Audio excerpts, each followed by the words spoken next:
Hi, I'm gonna be talking about, drumroll please, the Revolutionary Era and the Revolutionary War.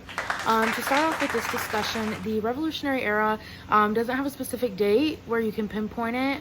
It's mostly just the early 1740s is where people have noticed that it had begun, and it became more predominant in the 1770s, but it did reside mostly in the city of Boston, where there was a huge diversity, huge ethnic group and whatnot.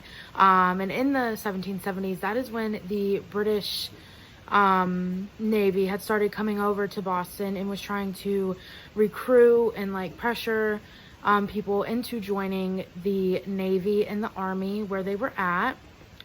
So there are a lot of events that ended up leading up to this era and to the war, and there are two major ones that I think had a huge impact on that. And the first one is the 7 Years' War. And in the 7 Years' War, this is when the British along with their allies and the French along with their allies went to war.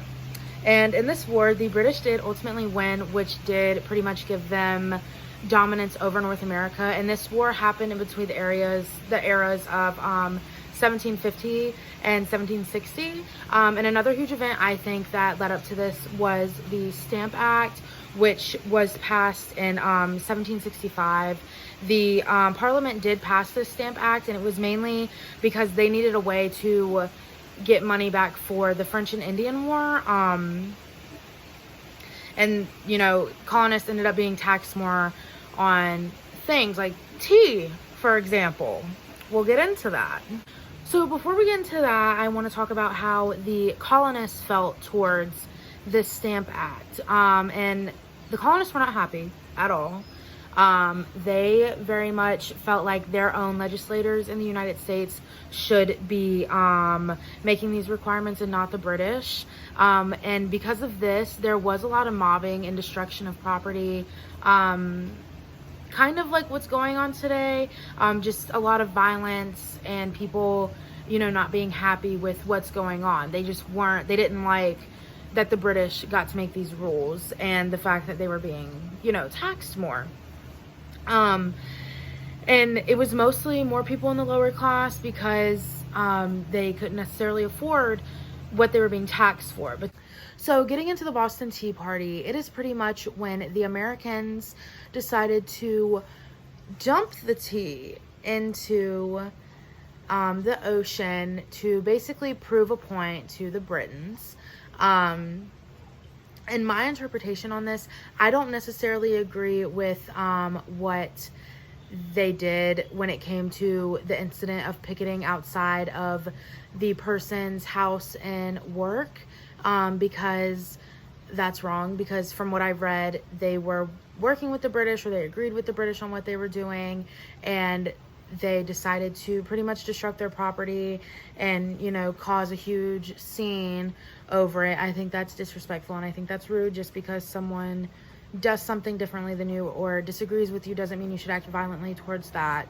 You should respect that.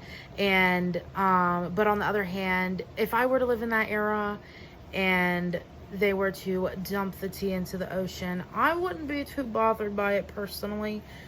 I don't drink tea, so I'd be like, you know what? I agree with you guys. Dump it. But I'm going to stand back here because I don't want to get caught. I'm going to be in my house, but keep me updated on everything. So that is my interpretation on it.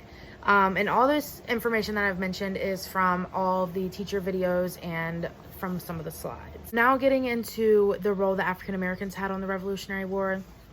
There were about 5,000 African Americans who did fight on the Patriot side. But then Thomas Jefferson had said that there were about 25,000 who had ended up running from their masters. And that is mainly the influence of Lord Dunmore, who had said, hey, if you are being enslaved by a Patriot and you come over to Britain, we will grant you independence. Which then it was recorded that about 80,000 to 100,000 ended up running away from their masters. But a lot of the slaves did stay because they realized that just because they get independence doesn't necessarily they get their freedom from slavery, and they could have easily been enslaved again by the British. And the only reason Lord Dunmore necessarily wanted them to run away is so that it would hurt the Southern economy, because they wouldn't have the slaves then.